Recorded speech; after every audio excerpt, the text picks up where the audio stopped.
Namaku Maya, seorang gadis dari keluarga yang hidupnya jauh dari kata mudah. Rumah kami sederhana, bahkan seringkali terasa sempit oleh beban kesulitan yang kami hadapi setiap hari.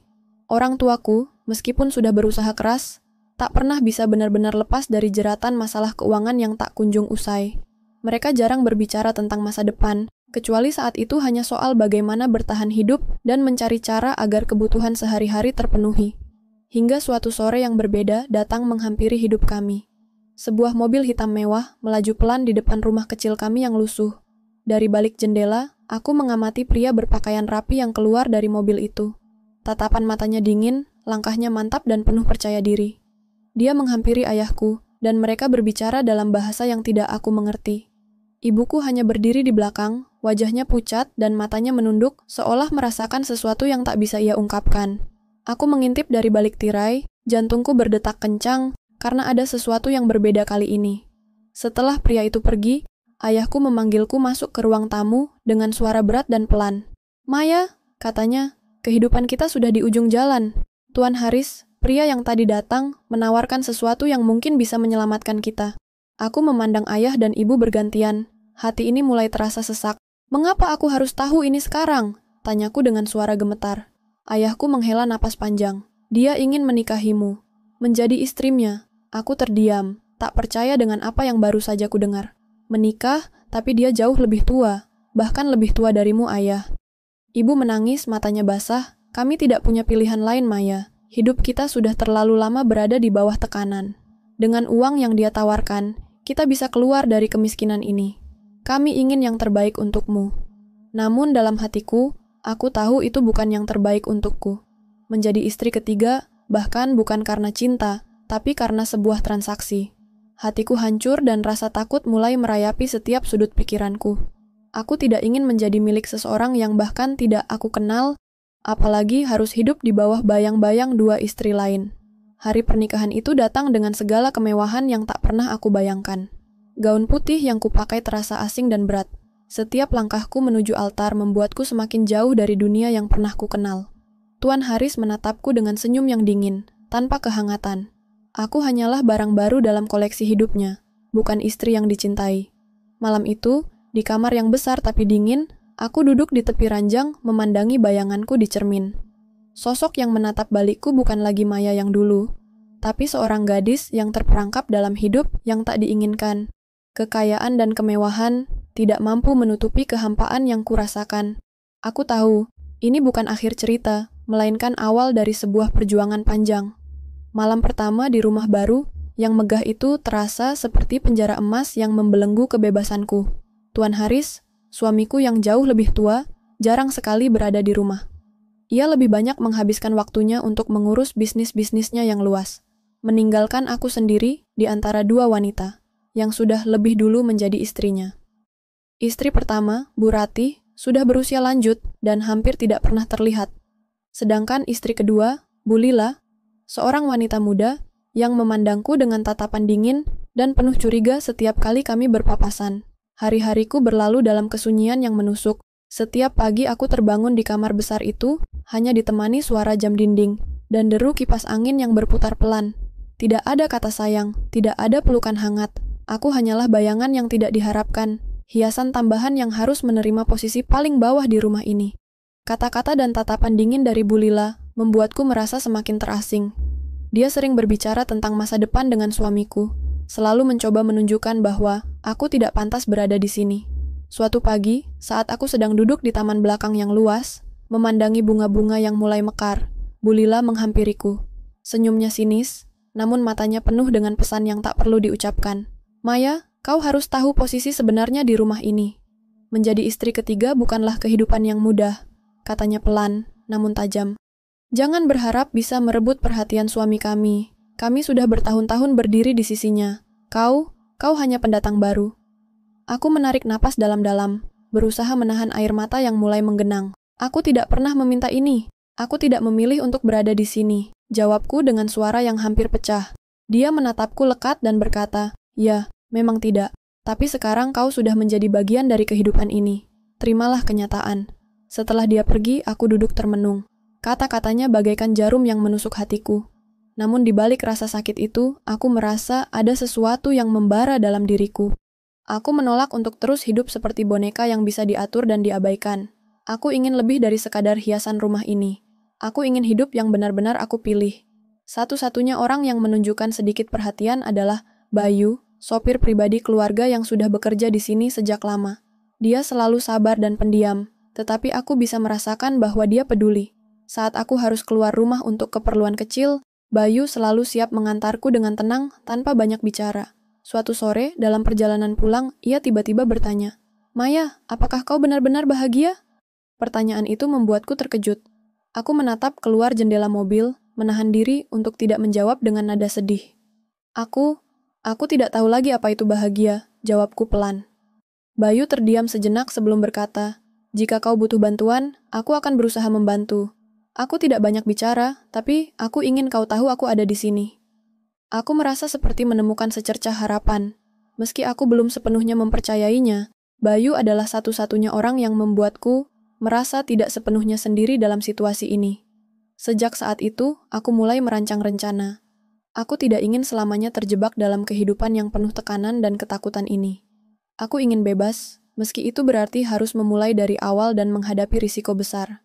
Malam demi malam, aku memikirkan langkah-langkah yang harus diambil. Aku tahu bahwa Tuan Haris adalah pria berkuasa yang tidak segan menggunakan kekayaan dan pengaruhnya untuk mengendalikan orang lain. Jika aku mencoba melarikan diri tanpa rencana, aku hanya akan menjadi buronan. Namun Bayu mungkin adalah satu-satunya kunci. Dia mengenal seluk-beluk rumah dan bisnis Tuan Haris, dan mungkin memiliki kenalan yang bisa membantu. Kesempatan itu datang pada suatu malam yang gelap. Hujan turun deras mengguyur rumah megah itu, membuat suara rintiknya menjadi irama sunyi yang menenangkan sekaligus menegangkan. Tuan Haris sedang berada di luar kota untuk urusan bisnis. Dengan hati-hati aku mulai berkemas, hanya membawa barang-barang yang benar-benar aku perlukan. Bayu sudah menungguku di garasi dengan mobil yang siap membawa aku pergi. "Sudah siap?" tanyanya dengan suara rendah, namun aku bisa merasakan ketegangan di dalamnya. Aku mengangguk mantap. "Ini kesempatan kita," jawabku. Mobil melaju meninggalkan rumah itu, menembus kegelapan malam dan derasnya hujan. Dalam hati aku merasa campuran antara ketakutan dan harapan. Aku tidak tahu apa yang akan terjadi setelah ini, tetapi aku yakin satu hal. Aku harus bebas. Mobil melaju cepat di tengah hujan deras, yang masih mengguyur tanpa henti.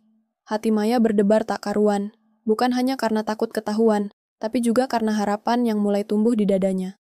Bayu memandangnya sekilas lewat kaca spion, tampak serius namun penuh tekad.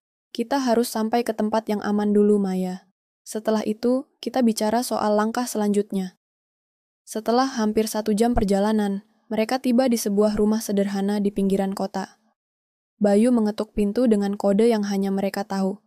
Seorang pria paruh baya membuka pintu dengan waspada, lalu mengangguk mengenali Bayu. "Mas Bayu, ada tamu?" tanya pria itu. Bayu memperkenalkan Maya singkat, lalu mereka masuk. Rumah itu seperti markas rahasia kecil, dengan beberapa orang muda yang sibuk mengurus komputer dan dokumen. Maya merasa jantungnya hampir melonjak keluar saat menyadari ini bukan sekadar pelarian biasa, tapi ada rencana besar yang sedang disusun. "Ini keluarga kecil kami," kata Bayu dengan suara rendah. "Kami membantu orang-orang yang ingin keluar dari situasi sulit. Kalau kau mau, Maya, kita bisa bantu kau." Maya mengangguk pelan, ada secercah harapan yang menyala. Namun, ketenangan itu tidak berlangsung lama. Keesokan harinya, kabar buruk datang. Tuan Haris sudah tahu Maya kabur. Ia menggunakan segala cara untuk mencari tahu keberadaannya. Telepon di rumah Bayu berdering tanpa henti, dan beberapa orang mulai terlihat gelisah. Maya merasa ketakutan, tapi kali ini bukan ketakutan biasa. Ini ketakutan yang membakar semangatnya untuk melawan. "Dia tidak akan berhenti sampai kau kembali, atau kau hilang," ujar Bayu sambil menatap Maya dengan serius. "Kita harus bertindak cepat." Dengan bantuan kelompok Bayu, Maya mulai mengumpulkan bukti-bukti tentang kebusukan Tuan Haris. Bagaimana ia menindas karyawannya, bagaimana ia memperdaya wanita-wanita yang menjadi korban nafsunya, dan bagaimana kekayaannya diperoleh dari cara-cara yang tidak halal. Satu persatu, dokumen rahasia itu dikumpulkan. Maya mulai merasa ada kekuatan dalam dirinya yang selama ini tersembunyi. Ia tidak lagi menjadi korban, tapi pejuang yang siap menuntut keadilan. Suatu malam, Bayu membawa Maya ke kantor sebuah stasiun televisi lokal yang bersedia menyiarkan kisahnya. Dengan suara gemetar tapi penuh tekad, Maya bercerita di depan kamera tentang penderitaannya, tentang kebohongan dan penindasan yang selama ini ditutup-tutupi oleh Tuan Haris. Tayangan itu mengguncang publik. Banyak yang terkejut, sebagian merasa marah, dan sebagian mulai membuka mata terhadap kebenaran yang selama ini tersembunyi. Namun, ancaman masih belum berakhir. Tuan Haris mengerahkan pengacara dan orang-orangnya untuk membungkam Maya dan kelompok Bayu. Ada tekanan, intimidasi, bahkan ancaman langsung terhadap keselamatan mereka. Maya hampir menyerah, tapi Bayu selalu ada untuk memberinya kekuatan. Kita tidak bisa mundur sekarang. Ini bukan hanya tentangmu, tapi tentang semua orang yang pernah disakiti olehnya. Pertarungan hukum pun dimulai. Dengan bukti kuat dan dukungan masyarakat, Maya dan timnya berhasil membuat kasus itu terbuka ke publik dan ke pengadilan. Suatu hari yang menentukan tiba saat Tuan Haris harus duduk di kursi pesakitan. Di ruang sidang, Maya berdiri tegak, menatap langsung ke mata pria yang pernah menguasai hidupnya. Ia tidak lagi merasa takut, tapi penuh kemenangan. Ketika hakim menjatuhkan vonis bersalah kepada Tuan Haris, ruangan itu bergemuruh. Keadilan akhirnya ditegakkan. Maya merasa beban berat terangkat dari pundaknya. Ia tidak hanya berhasil membebaskan dirinya sendiri, tapi juga membantu membuka mata banyak orang akan kebenaran. Di luar gedung pengadilan, Bayu berdiri di sampingnya. Ini baru awal, Maya. Hidupmu kini sepenuhnya milikmu. Maya tersenyum, merasakan kebebasan yang sesungguhnya untuk pertama kalinya. Ia tahu perjalanan ini tidak mudah, tapi sekarang ia siap menatap masa depan dengan kepala tegak dan hati yang penuh harapan. Setelah vonis hakim dijatuhkan, Maya merasakan perubahan besar dalam hidupnya. Meski hari-hari berikutnya dipenuhi dengan kelelahan dan tantangan baru, hatinya kini penuh dengan harapan dan keberanian yang belum pernah ia rasakan sebelumnya. Beban yang selama bertahun-tahun menghimpitnya perlahan menghilang, digantikan oleh semangat untuk membangun kembali hidupnya. Bayu tetap setia di sampingnya.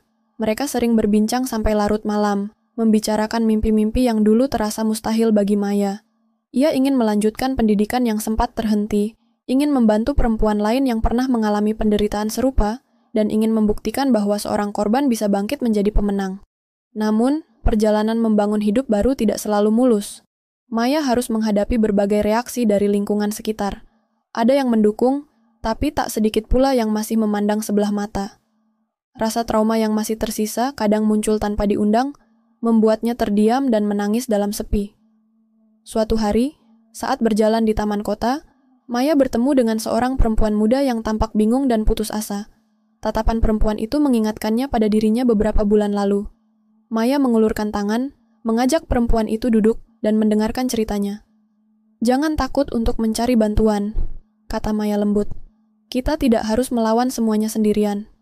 Pertemuan itu menjadi awal bagi Maya untuk mulai aktif dalam komunitas pendukung korban kekerasan. Ia merasa menemukan tujuan hidup baru yang membuatnya semakin kuat. Setiap kali ia membantu seseorang bangkit dari keterpurukan, ia merasa luka di hatinya perlahan sembuh. Sementara itu, Tuan Haris yang telah dihukum tetap mencoba mengulur-ulur waktu dengan berbagai upaya hukum. Namun, keadilan yang kini berpihak pada Maya dan dukungan masyarakat membuatnya tak lagi punya ruang gerak. Kejahatan yang selama ini ditutup-tutupi kini terbuka lebar untuk semua orang melihat. Suatu sore, di sebuah seminar tentang pemberdayaan perempuan, Maya menjadi pembicara utama. Dengan suara yang mantap, ia membagikan kisah hidupnya, perjuangannya, dan pelajaran berharga yang ia dapatkan. Mata para hadirin berkaca-kaca, terinspirasi oleh keberanian dan keteguhan Maya. Di akhir acara, seorang wanita muda mendekati Maya. "Terima kasih sudah berbagi cerita. Aku merasa tidak sendirian sekarang," ujarnya dengan suara bergetar. Maya tersenyum hangat. "Kita semua punya kekuatan lebih dari yang kita kira. Jangan pernah menyerah." Hari-hari berlalu, dan kehidupan Maya mulai membaik secara menyeluruh. Ia melanjutkan kuliah, mendapatkan pekerjaan yang memuaskan, dan mulai membangun jaringan untuk mendukung perempuan korban kekerasan di seluruh kota. Ia pun membuka sebuah organisasi kecil yang fokus pada rehabilitasi psikologis dan pemberdayaan ekonomi bagi mereka yang membutuhkan. Bayu, yang awalnya hanya sahabat dan pelindung, kini menjadi sosok penting dalam hidup Maya. Mereka belajar bersama bahwa cinta yang tumbuh dari persahabatan dan perjuangan bersama memiliki kekuatan yang luar biasa. Maya merasa beruntung memiliki seseorang yang tidak hanya setia menemani, tapi juga percaya pada kemampuannya untuk berubah dan berkembang. Suatu malam, di balkon rumah kecil yang mereka tinggali bersama, Maya menatap langit penuh bintang. Bayu duduk di sampingnya, menggenggam tangannya erat. "Kau tahu, Maya," kata Bayu pelan, "kita sudah melewati begitu banyak badai. Aku yakin masa depan kita cerah selama kita terus berjalan bersama." Maya mengangguk, hatinya penuh rasa syukur dan cinta. "Terima kasih sudah menjadi cahaya di kegelapan hidupku." Keduanya tertawa kecil, menikmati ketenangan malam yang terasa penuh janji dan harapan. Cerita Maya bukan hanya tentang penderitaan dan pengkhianatan, tapi tentang keberanian untuk bangkit, melawan ketidakadilan, dan menemukan cahaya baru di ujung jalan. Ia membuktikan bahwa, bahkan dari kegelapan terdalam, seseorang bisa menemukan kekuatan untuk mengubah nasibnya, dan menginspirasi banyak orang.